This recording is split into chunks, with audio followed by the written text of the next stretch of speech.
Hello, everyone.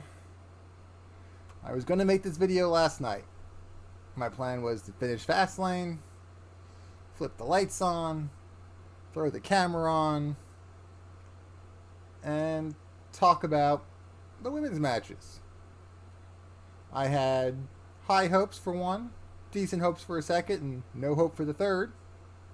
So I figured should be a pretty good time to do it. I was very disappointed last night. I thought it was awful. I thought all three of the women's matches were a slap in the face to the women involved in them, and none of them did anything for anyone's story or character that couldn't have been done on Raw or SmackDown or just via a YouTube video clip to push things along. But I said, maybe it's just the heat of the moment. Maybe I'm just wound up because I felt let down by the only three matches I really cared about on the card.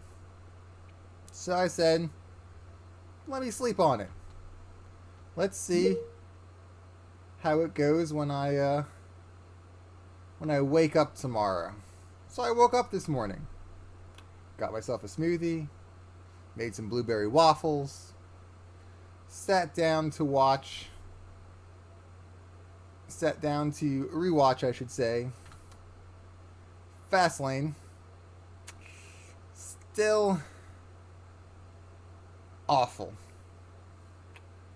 So let's talk about why it was awful, why it was a pointless pay-per-view, and why it was basically Sunday Night Raw or Sunday Night SmackDown Live. These matches for the women did not feel like a pay-per-view at all.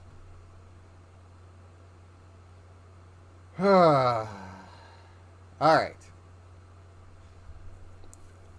First, we had Asuka versus Mandy. The positives. This match started off really well. I was really excited.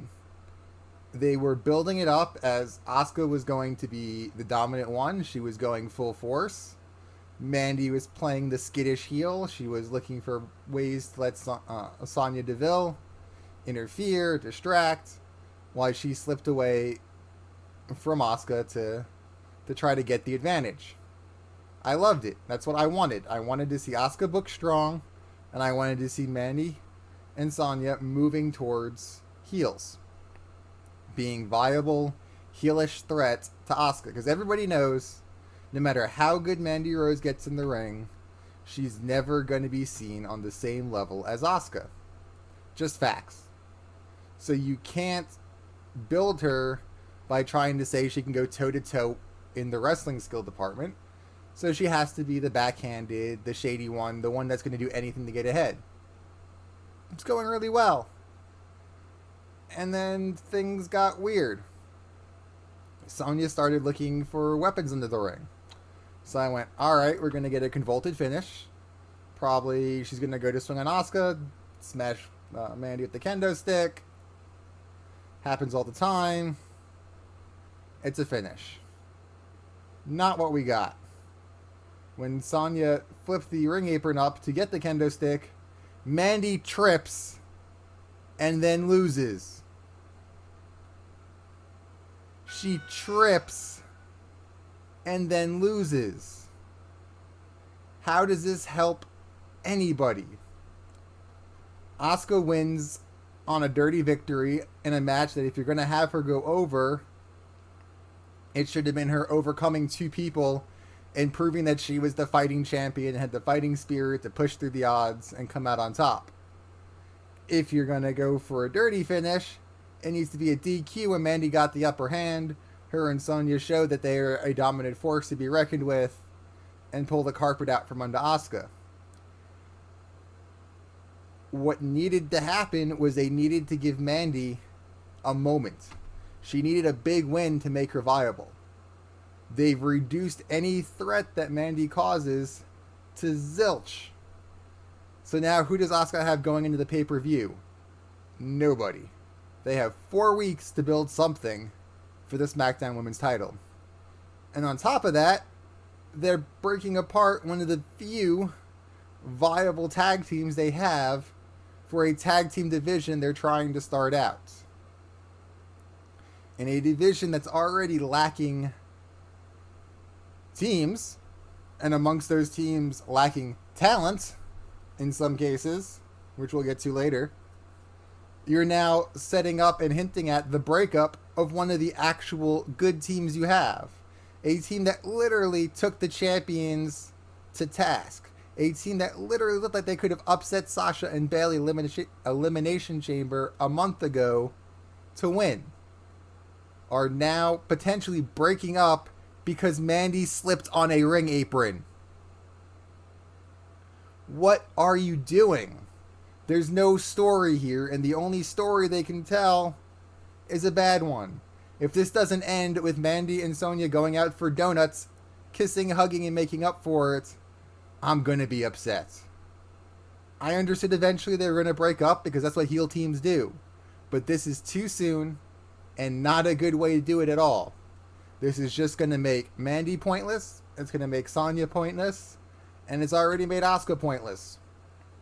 They have literally damaged 3 women in one match.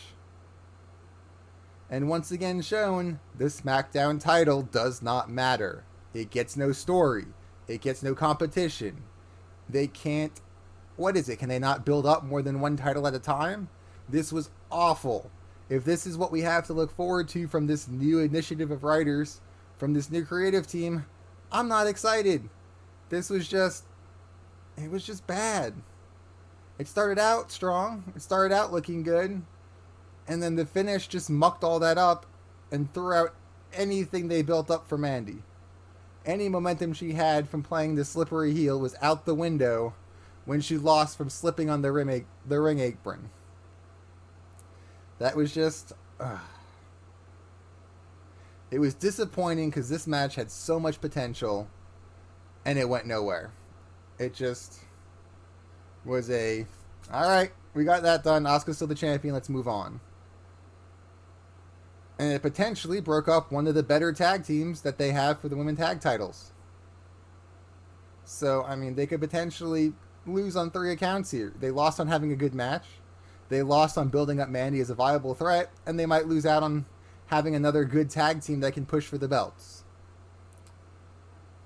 You're killing me. So that was the first match. It was bad, but it was not as bad as the next one. Women's Tag Team Championship. I thought this was going to be bad, and this was awful. Nia Jax and Tamina Snuka don't deserve to be anywhere near a title match ever again. Ever. The match was awful. Sasha and Bayley, they did their best to carry these two, but they couldn't do it because you can't carry bad wrestlers to a good match every time out. They are just out of their depth competing on this size of a stage. They don't belong in the championship picture. They're not convincing as heels. They're not convincing as being stronger than the other women. They're not convincing that they're even wrestlers. They're just there. And when they walked out, 0 crowd reaction. Literally, nobody cares about them. And this is the first title defense of the women's tag team titles. This is your out the gate. This is your prove that this is a division that's worth watching. And this is what you gave us. You could have slept through this match. It was so just cookie cutter. It goes back to what I said in my prediction video. Nia Jax and Tamina can only work one match. And they work the same match every single week. And they once again worked the same match we've seen from them every single week. And it's an awful match. If you're only going to do one match, at least make it exciting. At least make it interesting. But they're not talented enough to do that. They're not convincing heels. They're not convincing as monsters. They're not convincing that they know how to wrestle. They nearly killed Sasha again. All they had to do was catch her. And they could barely do that. It was just the ugliest looking spot. Sasha jumped out of the ring. You have these two women that are like 3 times the size of her. And all they have to do is catch little 120-pound Sasha flying to them. And they nearly dropped her on her head. And then Bayley comes running through and knocks them all over to make a car wreck out of a car wreck. It's just... There are so many tag teams in this small division that would have made this match amazing and would have put the tag team belts and the tag team division on the map. The Iconics, the Sky Pirates, the Riot Squad. Put Mandy and Sonya in this match. Any one of those 4 teams, more deserving and more talented and more qualified to be in the ring with the champions than Nia Jax and Tamina Snuka. So the match ends. It was bad, it was awful, and then it got worse. They decide they're going to beat up the champions because they're sore losers because they suck. They're trying to get some cheap heel heat. Still no pop. Tamina and Beth have an altercation. Beth flattens Tamina. Nia flattens Beth. They're going for cheap heat by attacking Beth Phoenix. They start getting booed. They're not getting booed because people are mad that they're good heels. They're getting booed because nobody believes they could take out Beth Phoenix. Those weren't boos because, oh no, the heels are being heels. It was boos because we just saw you get yourself beaten by 2 girls a third of your size, and now you think that we're going to believe that you can take out Beth Phoenix. It's ridiculous. It made no sense. They're not credible. And the fact that they're feeding Beth Phoenix to these two to try to make them credible is disgusting. The only reason Nia Jax and Tamina got to this match was because it got booked on the same day Roman Reigns returned, so they needed feel-good moments for the whole family. Just because you're The Rock's cousin doesn't mean you have The Rock's talent. If Nia Jax wasn't related to Roman Reigns and wasn't related to The Rock, she would not be in this position. There are plenty of other women that have 4 times her talent, that are just as big as her, that they have in the different places that could play that role so much better. But since they're not related to The Rock, and since they're not related to Roman Reigns, they don't get the shot. And that is disgusting. That we had to sit through this when there were so many other options they could have done that would have been so much better. So you had them attack Beth, which was awful. Then Natty comes down for the save. So now we're going to apparently be feeding Beth Phoenix and Natalya to Nia Jax and Tamina, which will probably be a WrestleMania match. I hope it ends up on the pre-show, because that is not worthy of a WrestleMania moment. I mean, it's not worthy of any moment. It shouldn't happen. It should be blown off tomorrow on Raw and never spoken of again, and the 2 of them should be sent off to the NXT or Florida South or whoever the developmental territory is and never be seen from again. But if it gets them out of the title picture, fine. Just please, for the love of God, don't let Nia Jax be the one that ends Beth Phoenix's career, because she's gonna hurt somebody, because that seems to be all she does to get heat, is she hurts people. And I'd hate to see Beth Phoenix go out because Nia Jax botched another match. Again. So where does this leave us for Mania? Rumor has it we're going to see a 4-way tag match that represents all the brands trying for the belts. Which I'm not excited about. There's so many multi-person matches already rumored and on the books potentially for Mania. Why can't we just have a tag match? Why can't they just build a story with the Iconics of Boss and Hug supposedly dodging them for the next 4 weeks, and then finally the Iconics get a chance to have a match at Mania with them? Why can't we have a story? Why do we have to have it be a convoluted 4-person mess where nobody gets to shine? But if we need to have every brand represented at Mania in a women's tag team match, then please let it be Bayley and Sasha. Let it be the Iconics from SmackDown. Let it be the Riot Squad from Raw. Be done with this Tamina and Nia stuff. Don't even bother with them. Send them out to pasture. And bring up like the Sky Pirates. And make that the match. Because those teams deserve to have the spotlight put on them. Those girls can actually work. They can actually tell a story in the ring. They can tell a story out of the ring too. They'll actually seem like a viable threat to the title. But anything is better than having to see another match of Nia and Tamina against anybody. But I'm hoping that the write-off at the end of this match is the WWE's way of signaling, hey, Nia and Tamina, they're going to the pre-show where they belong. They're going to the undercard where they belong. We're taking them out of the title picture. It was just, man, that was awful. It was painful. I knew it was going to be bad, but this was just a train wreck and a half. So, going from that train wreck to another train wreck. Becky Lynch versus Charlotte Flair. I wanted this to be a good match. I knew it could have been a good match.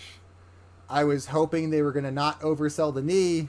I was hoping they were going to come out and Becky was going to pull one of those, haha, you thought you were going to have an easy night, but 100% cleared, 100% good to go. It's on. No. What we got was the hobbling, 1-foot hopping Becky Lynch versus Charlotte. 15 minutes wasted. A promo package that basically declared this match is pointless. A promo package that reminded us all that Becky Lynch won the Royal Rumble and already has a spot on the books at Mania, and this isn't needed. Drama for the sake of drama.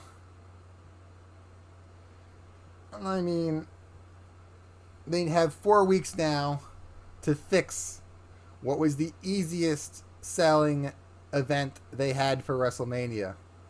We now need Becky Lynch to get healed so that she can be at 100% for Mania. We now need Charlotte Flair to become a viable threat because they made her look completely pointless at Fastlane. Ronda Rousey comes down, punches Becky once, and then walks away, and Charlotte does nothing. So you now have Ronda Rousey basically saying, hey, Charlotte is a non-factor. She doesn't matter. She's not worthy to be in this match with me. And you have Charlotte basically going, you're right, I don't. I'm not even going to be upset when you cost me my match at Mania. When you took it from a 50-50 chance of winning and knocked it down to 33% chance of winning. Charlotte didn't seem the least bit annoyed at this or upset. She was just like, okay, it's a triple threat. We always knew it was going to be, so whatever. Let's just get this over with so I can go to the back, collect my paycheck, and be done. So now you have to rehabilitate both of them. And then you have Ronda, who is just useless and doesn't belong in wrestling.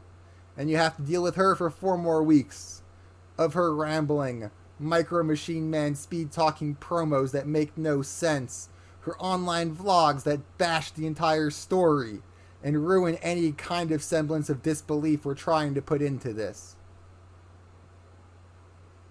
What are you doing? This was such an easy sell, and they couldn't do it. So now we have uncertainty for the SmackDown title going into Mania. We have uncertainty of the tag team belts going into Mania.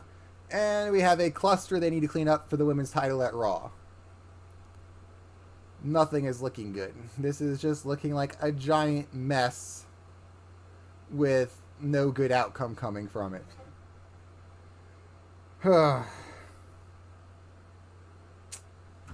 Fastlane, 2 thumbs down. That was awful if you were tuning in for the women's matches. They built nobody, they destroyed lots of people, and they gave us nothing to be excited about. Yes, Becky's in Mania. That's a plus. Yes, Becky's going to win Mania. That's pretty much foretold. Everything else is just awful. Who cares? Those are my thoughts. Let me know yours down below in the comments. Let me know yours on Twitter. Let's talk about it. Maybe you guys can show me the bright side that I'm not seeing. But as it stands, it was an awful night. And it does not bode well for things to come, because nothing is cement for Mania yet. None of the stories are compelling going into Mania, and I fear what we're gonna get.